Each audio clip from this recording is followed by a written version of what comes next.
在这个充满不确定性的现代社会里，我们经常被两种极端的声音所撕裂。一种声音不断地告诉我们要盲目地保持积极，相信明天一定会更好，只要心怀希望，一切问题都会迎刃而解。而另一种声音则充满了绝望，警告我们世界正在崩塌，无论我们做什么都无济于事，灾难随时会降临。这两种截然不同的生活态度，就像是一个巨大钟摆的两端，让我们的心灵在过度的兴奋和深沉的恐惧之间来回摆荡，却始终找不到一个安稳的落脚点。我们在这种情绪的拉扯中耗尽了宝贵的精力，却依然对未来感到迷茫和焦虑，彷佛置身于迷雾之中，看不清前方的道路。让我们首先来审视那个被现代社会过度吹捧的乐观主义。许多人误以为斯多葛哲学是一种让人变得快乐的积极思考法，但这是一个巨大的误解。盲目的乐观主义其实是一种脆弱的心理防御机制，它像是在沙滩上建造的城堡，虽然外表光鲜亮丽，但只要现实的浪潮稍微汹涌一点，就会瞬间崩塌。当你总是期待最好的结果时，你其实是在将自己的幸福抵押给了不可控的未来。一旦事情不如预期，那种巨大的落差感会带来比原本的挫折更深重的打击，让你陷入更深的痛苦之中，因为你从未为失败做好心理准备。另一方面，悲观主义同样不是斯多葛学派所提倡的智慧，甚至可以说是另一种形式的逃避。沉溺于悲观思维的人往往未战先败，他们在灾难尚未发生之前，就已经在脑海中预演了无数次失败的场景，让恐惧吞噬了当下的行动力。正如罗马哲学家塞内卡所言，我们在想象中受的苦，往往比在现实中受的苦还要多。悲观主义者为自己建造了一座恐惧的牢笼，他们透过灰色的镜片看世界，将每一个挑战都视为威胁，将每一次变动都视为灾难。这种心态不仅无法保护我们免受伤害，反而会剥夺我们采取行动的勇气。你是否曾经感到这种心灵的疲惫？那是一种因为过度依赖希望而产生的焦虑，以及因为过度恐惧、失望而产生的紧绷。斯多葛哲学家深刻地指出，希望与恐惧其实是同一枚硬币的两面，它们都源于我们对当下的拒绝和对未来的不确定性。当我们过度渴望未来的美好时，我们就失去了对当下的掌控；当我们过度恐惧未来的灾难时，我们就放弃了当下的宁静。这种在希望与恐惧之间的无尽循环，正是现代人普遍感到焦虑和内耗的根源。它让我们无法专注于此时此刻，无法脚踏实地的生活。那么，如果既不是乐观主义，也不是悲观主义，斯多葛哲学究竟主张什么呢？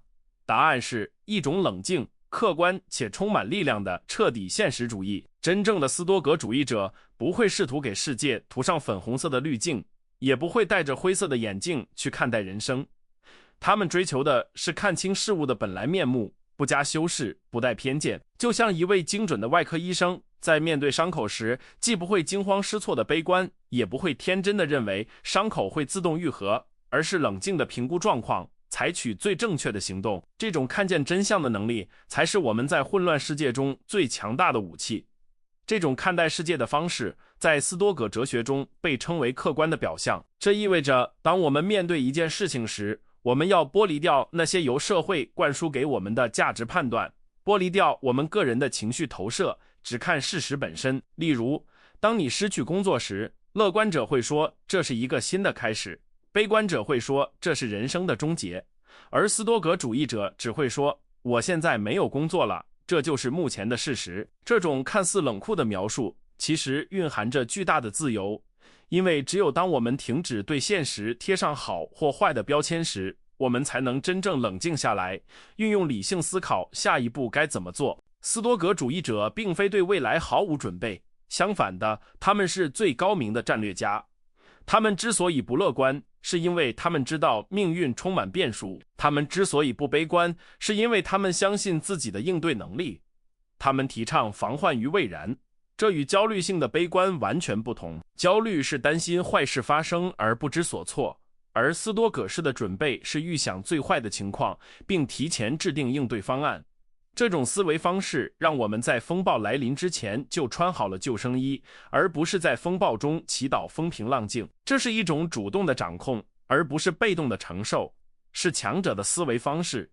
这一切的核心回到了斯多葛哲学最基础的教诲——控制二分法。乐观者试图用意念去控制结果，希望事情如自己所愿；悲观者则觉得自己对结果无能为力，充满无力感。而现实主义者明白，结果往往不在我们的掌控之中，但我们对事件的判断和反应却永远掌握在自己手中。当我们不再执着于外界发生的事情是好是坏，而是专注于我们如何回应这些事情时，我们就获得了一种不可撼动的内在平静。这就是为什么斯多葛哲学家能够在混乱中保持镇定，在逆境中保持尊严的原因，因为他们的城堡建立在自己的理性之上。在接下来的内容中，我们将深入探讨如何培养这种强大的心理素质。我们将剖析马可·奥里略、艾比克泰德和塞内卡这3位伟大哲人的智慧，学习他们如何运用具体的心理工具，超越乐观与悲观的二元对立。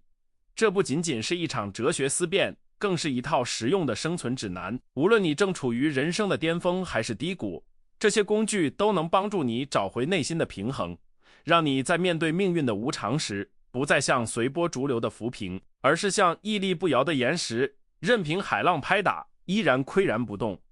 请准备好你的笔记本，或者至少清空你的大脑，准备接收这些流传千年的智慧。我们要挑战你过去几十年来建立的思维习惯，这可能会让你感到有些不适，但成长往往就发生在舒适圈之外。如果你已经厌倦了在希望与失望之间反复折磨，如果你渴望拥有一种无论外界环境如何变化，内心都能保持强大与宁静的能力，那么请跟随我们的脚步，推开斯多葛哲学的大门，让我们开始这场关于真相、勇气与自由的探索之旅，学习如何在这个不完美的世界中活出最完美的自己。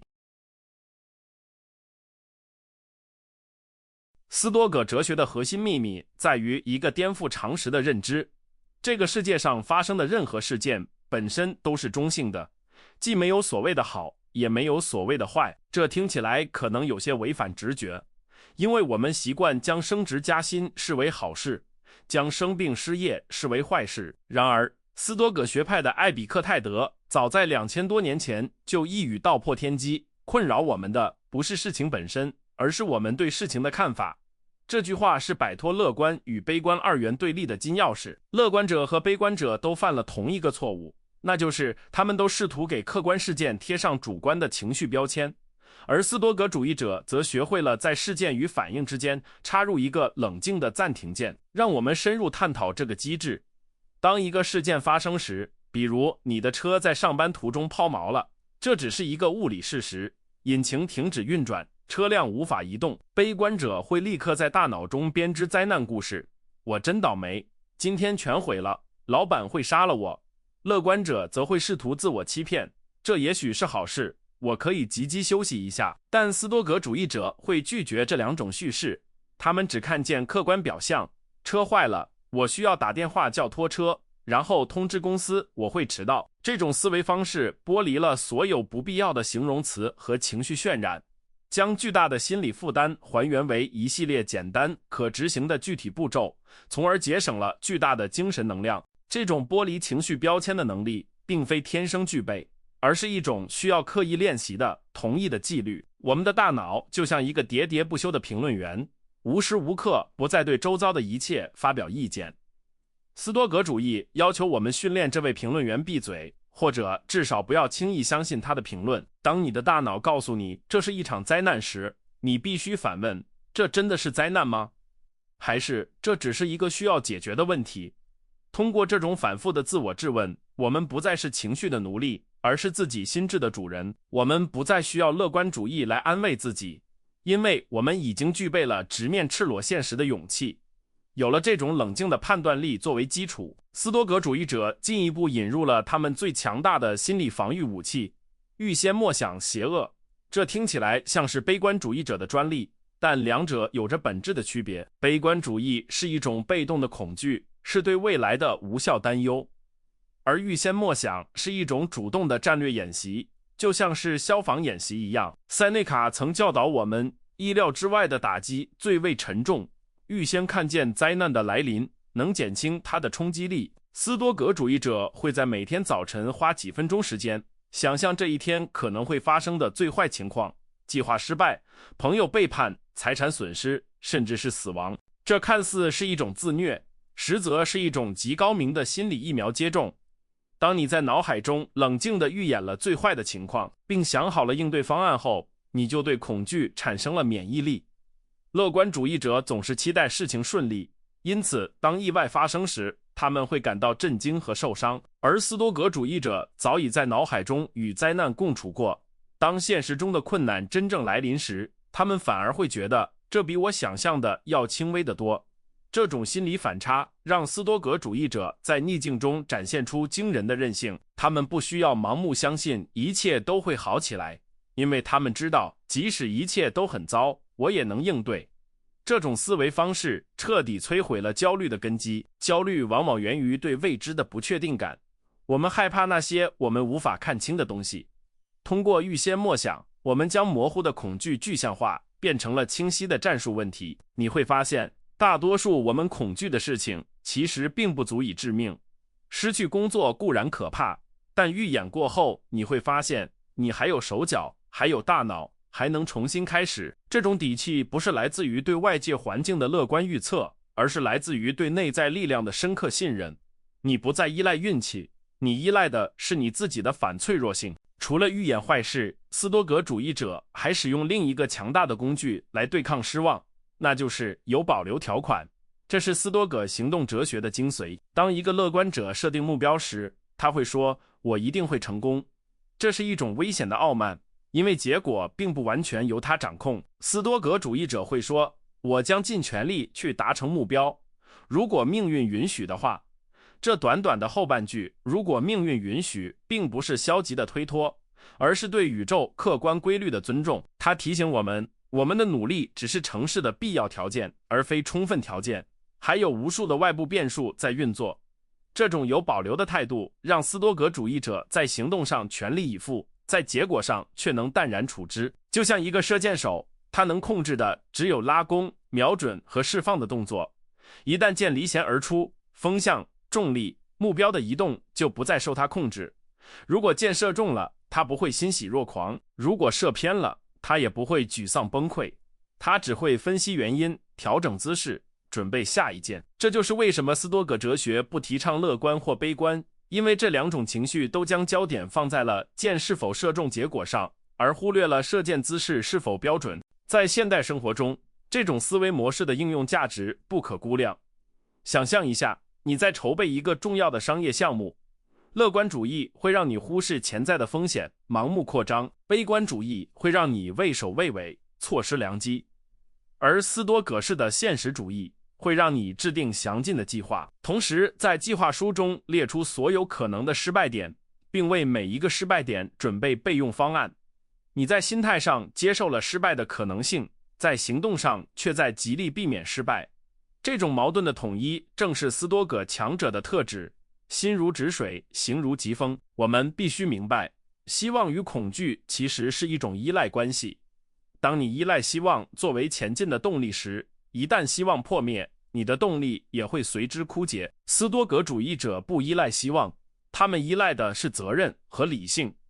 他们做正确的事，不是因为这件事会带来好结果，而是因为这件事本身是正确的。这种动力源是内在的，永不枯竭的。无论外界环境多么恶劣，无论多少人唱衰，斯多葛主义者都能像精密的机器一样持续运转，因为他们的燃料不来自外部的赞美或期待，而来自内心对美德的追求。此外，这种彻底的现实主义还能帮助我们建立更健康的人际关系。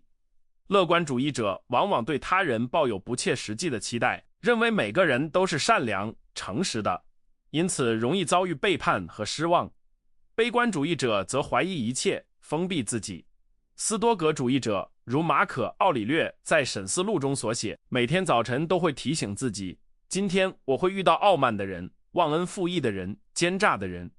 这不是愤世嫉俗，而是对人性弱点的客观认知。当你不再期待每个人都完美无缺时，你反而能更宽容地接纳他人的瑕疵，在复杂的人际网络中游刃有余。这种思维还能治愈现代人的完美主义顽疾。完美主义本质上是一种极端的乐观主义，认为自己可以掌控一切细节，达成无可挑剔的结果。当现实展现出它的粗糙和混乱时，完美主义者就会崩溃，滑向自我厌恶的悲观深渊。斯多葛主义者接受世界的不完美，也接受自己的不完美。他们知道，在这个宏大的宇宙中，我们都只是渺小的尘埃，犯错是不可避免的自然规律。接受现实的粗糙，反而能让我们在不完美中创造出最大的价值。至此，我们已经构建了斯多葛思维的两大支柱：一是控制、判断、剥离情绪标签，看清事物的客观表象；二是预演坏事，通过心理演习消除对未来的恐惧。这两者结合，让我们从情绪的过山车中解脱出来，站在了坚实的大地上。我们不再需要像赌徒一样祈祷好运，因为我们已经计算了所有的概率，并准备好了承受所有的结果。这不是一种消极的认命，而是一种极致的掌控。但这还不是全部，要真正达到不动心的境界，我们还需要将视野拉高，从个人的得失中抽离出来，站在宇宙的高度去审视我们的人生。在下一章中，我们将探讨斯多葛哲学中更为宏大的概念——爱命运，以及它如何帮助我们将眼前的障碍转化为前进的道路。我们将学习如何不仅仅是忍受发生在我们身上的事，而是热爱它们，无论它们看起来多么糟糕。这将是从防御转向进攻的关键一步，是将现实主义升华为生命艺术的转折点。准备好了吗？我们将要进入斯多葛哲学最深邃也最迷人的领域。这要求你放下更多的自我中心，去拥抱一个更广阔、更无情的宇宙秩序。如果你觉得前两章已经很有挑战性，那么接下来的内容将会彻底重塑你的世界观。请深呼吸，保持专注，让我们继续这场心灵的攀登。如果说防御性思维是斯多葛哲学的盾牌，那么我们现在要锻造的就是它的长矛。仅仅忍受命运是不够的，仅仅接受现实也还差了一步。斯多葛哲学的最高境界是要我们去热爱发生的一切，这就是著名的拉丁语格言“爱命运”。这听起来可能近乎疯狂，为什么我们要去爱痛苦、失败或背叛？因为对于一个彻底的现实主义者来说，已经发生的事情就是不可改变的现实，它是构成我们生命的唯一原材料。与其浪费精力去怨恨原材料的质地，不如集中精力去思考如何用这些材料打造出艺术品。乐观者等待好运，悲观者屈服于厄运，而斯多葛主义者吞噬命运，将一切转化为自己的养分。想象一堆熊熊燃烧的烈火，马可·奥里略曾用这个绝妙的比喻来描述斯多葛式的心灵。炽热的火焰能将任何扔进去的东西转化为火焰和光芒。当你扔进一块木头，它会燃烧；当你扔进一块脏布，它也会燃烧。火焰从不挑剔燃料，它只负责转化。同样的，拥有斯多葛心智的人不会挑剔遭遇的事件。生病了，这是锻炼耐心的燃料；失业了，这是锻炼适应力的燃料；被人诽谤了，这是锻炼宽容和自信的燃料。在这个层面上，世界上不再有阻碍，所有的阻碍都变成了维持生命之火燃烧的必要资源。这就是为什么斯多葛主义者既不乐观也不悲观，因为在他们眼中，万物皆可利用。让我们来看一个历史上最震撼的爱命运案例。发明大王爱迪生在67岁那年，他的实验室发生了一场毁灭性的大火，那里存放着他一生的心血，无数的实验记录和昂贵的设备。普通的乐观者可能会在火灾前说不会有事的，普通的悲观者会在火灾后痛哭流涕，认为一切都完了。但爱迪生在火场旁对他的儿子喊道：“快去把你妈妈叫来，她这辈子再也看不到这么壮观的大火了。”这不是疯狂，这是极致的清醒。爱迪生知道，哭泣救不了火，焦虑换不回设备。既然火灾已经发生，那就欣赏它的壮观，并利用这个机会彻底清理旧的错误。次日，他就开始了重建工作。这种将障碍转化为道路的能力，是斯多葛哲学最具攻击性的策略。正如马可·奥里略所写，阻碍行动的事物反而促进了行动，挡在路上的障碍反而成为了道路。乐观主义者往往会绕过障碍，假装它不存在；悲观主义者会在障碍前停下脚步，自怨自艾；斯多葛主义者则直接冲向障碍，利用障碍的反作用力将自己弹射到更高的地方。就像飞机利用空气的阻力才能起飞一样，我们的人格也需要逆境的阻力才能升华。没有痛苦就没有成长，没有挑战就没有卓越。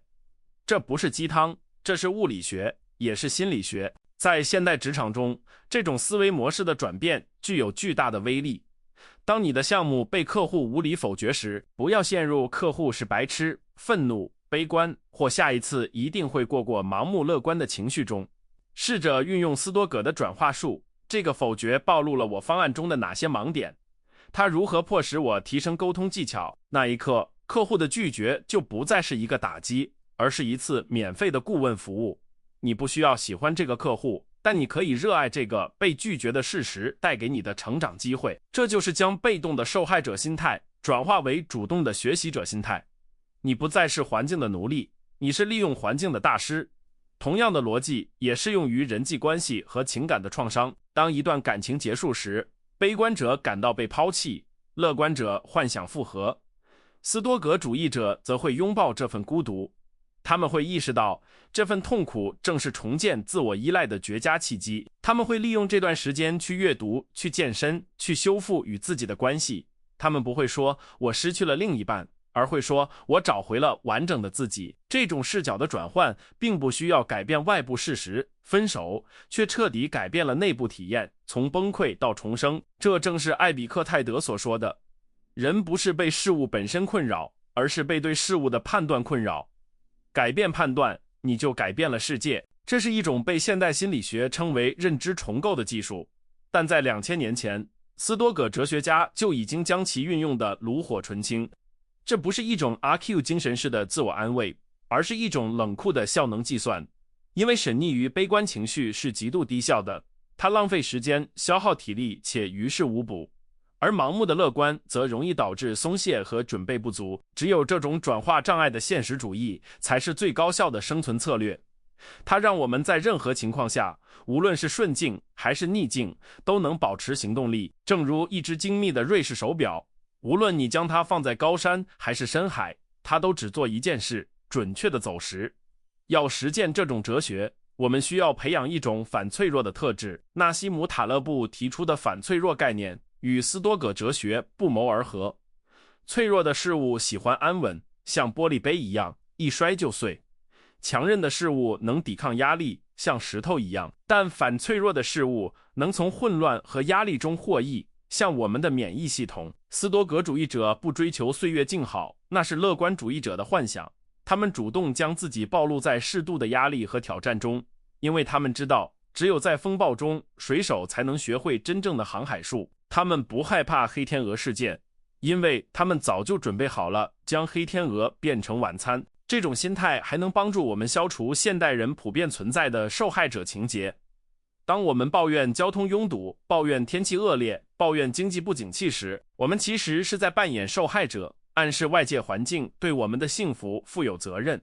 斯多葛主义者拒绝这种无力的姿态。如果交通拥堵，那是练习平静的机会；如果天气恶劣，那是练习坚毅的机会。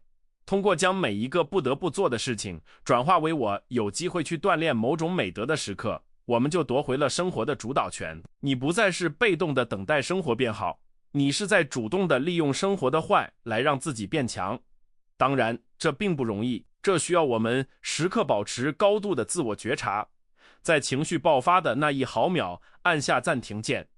当愤怒、恐惧或失望涌上心头时，你要对自己说，停下，这只是一个印象，让我看看这背后隐藏着什么机遇。这就像是训练肌肉一样，起初你会失败，会被情绪淹没，但随着练习的深入，你的心理肌肉会越来越强壮。你会发现，原本能让你崩溃的大事，现在只能让你的眉头稍微皱一下；原本让你焦虑整晚的小事，现在已经无法在你心中激起涟漪。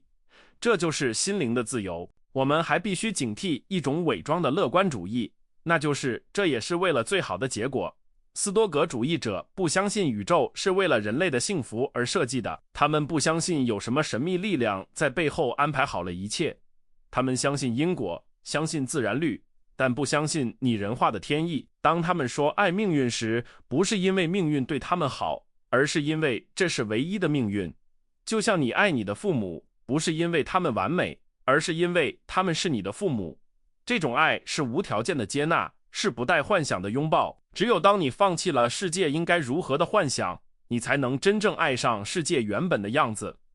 这种彻底的现实主义最终会带给我们一种深深的快乐。这种快乐不是感官的刺激，也不是愿望满足后的短暂狂喜，而是一种来自灵魂深处的宁静与喜悦。因为你知道，无论发生什么，你都有能力应对；无论失去什么，你都不会失去你的品格。你的幸福不再依赖于股票市场的涨跌，不再依赖于他人的点赞，不再依赖于天气的好坏。你的幸福建立在一个坚不可摧的内在城堡之中，那里储存着你的理性、你的美德和你对命运的热爱。外部世界可以拿走你的财富、名声，甚至身体，但永远无法攻破这座城堡。在这个充满变数的时代，斯多葛哲学不仅仅是一种思想，更是一套生存系统。它教导我们如何在混乱中建立秩序，在绝望中寻找力量。它告诉我们，不必强迫自己微笑着假装一切都好，也不必哭泣着认为一切都糟。我们只需要睁大眼睛，看清现实，然后卷起袖子开始工作。每一个困难都是一块磨刀石，每一场灾难都是一次试炼。不要祈祷生活变得简单，要祈求自己变得更强。至此，我们已经掌握了斯多葛思维的三大核心：客观判断、破除幻象、预先默想、消除恐惧、转化障碍、爱命运。这三者构成了一个闭环，让我们在面对人生的任何境遇时都能立于不败之地。然而，为了让这种智慧真正扎根，我们还需要最后一个视角的切换。这是一个宏大的宇宙级的视角，它能瞬间缩小我们的烦恼，让我们意识到当下的焦虑是多么微不足道。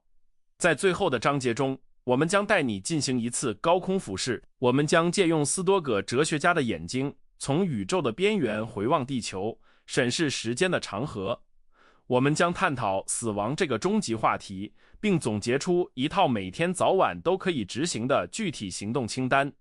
这将是将哲学转化为生活方式的最后一步。准备好，我们将飞向星空，去寻找那份超越生死的终极宁静。为了彻底摆脱情绪钟摆的控制，斯多葛哲学家经常练习一种被称为高空俯视的心理技巧。试着闭上眼睛，想象你的灵魂离开了身体，缓缓上升。你穿过了屋顶，看见了你的城市，像一张微缩地图。你继续上升，穿过云层，看见了整个大陆，河流变成了细线，山脉变成了皱褶。最后，你漂浮在浩瀚的宇宙中，看着地球变成了一颗蓝色的尘埃。在这个视角下，你刚才还在为之焦虑的那些琐事，别人的评价、金钱的损失、明天的会议，显得是多么的微不足道。这不是为了贬低生命的价值，而是为了校准我们的价值坐标。当我们把自己置于宇宙的宏大背景中，个人的烦恼就会瞬间缩水，回归到他们应有的渺小尺寸。马可·奥里略在战场的帐篷里经常仰望星空来抚慰焦躁的内心。他写道：想一想那无尽的时间深渊，过去是无限的，未来也是无限的。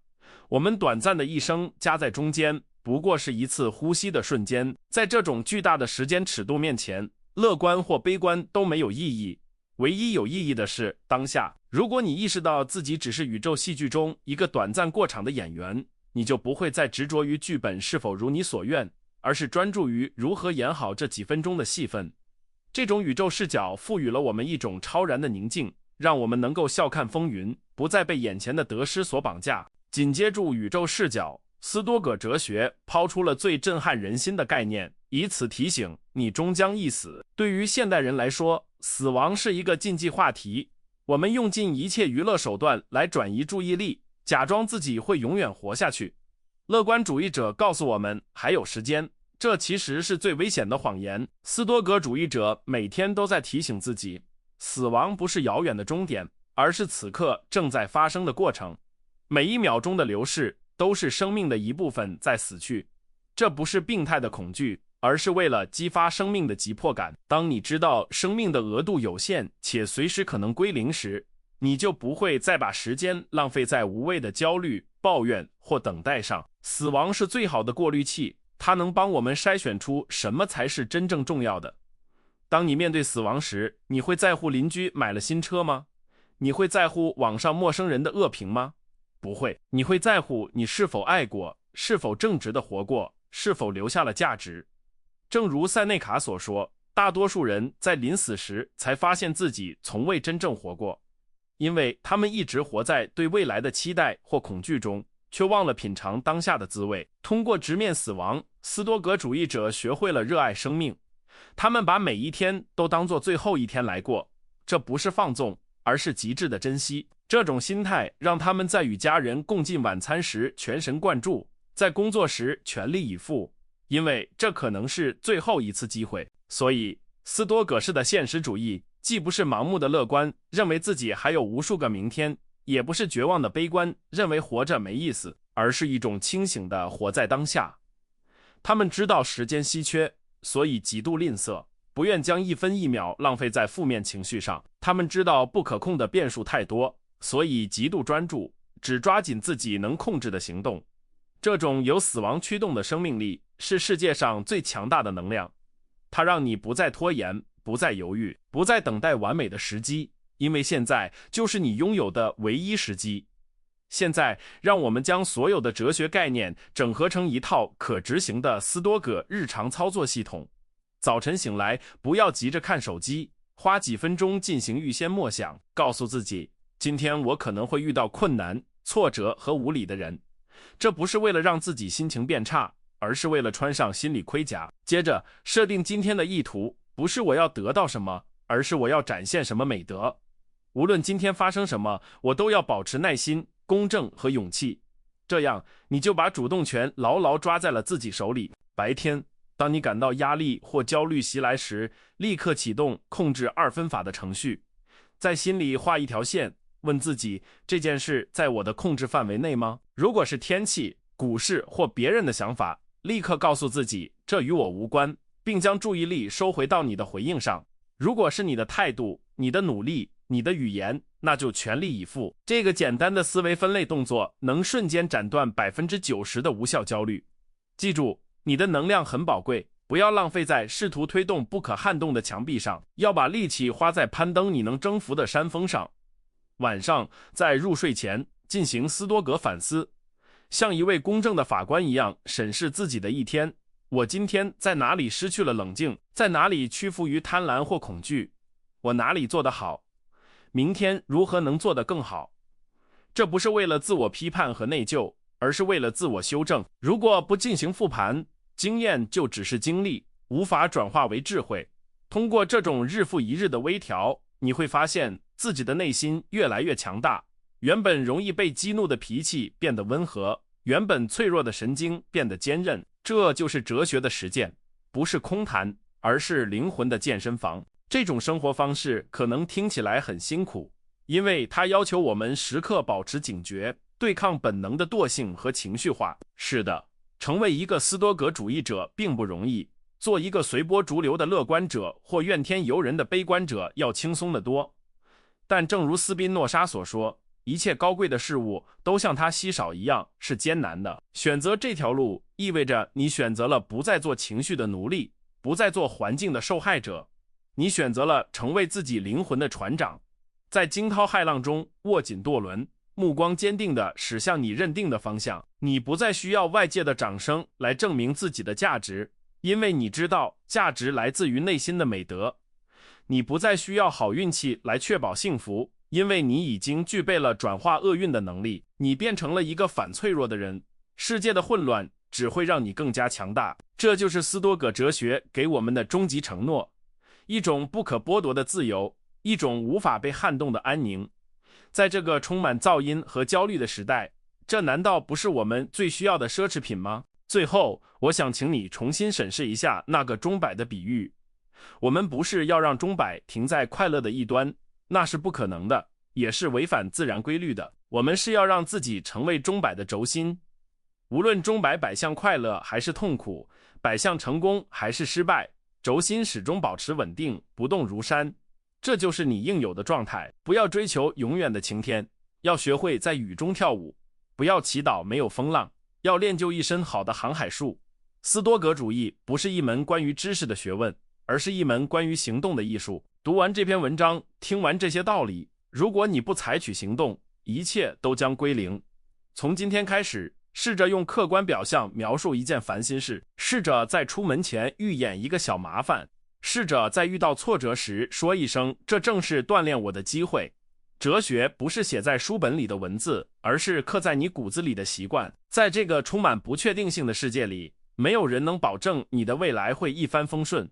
乐观主义者给你的空头支票可能会跳票，悲观主义者给你的恐惧预言可能会让你瘫痪，唯有斯多葛式的现实主义会给你一把剑和一面盾，告诉你世界很残酷，但你很强大。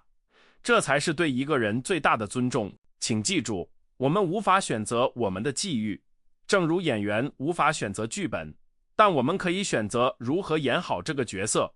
这就是我们的尊严所在。无论命运将你抛向何方，都要稳稳地站住，挺直腰杆，用理性与勇气去回应。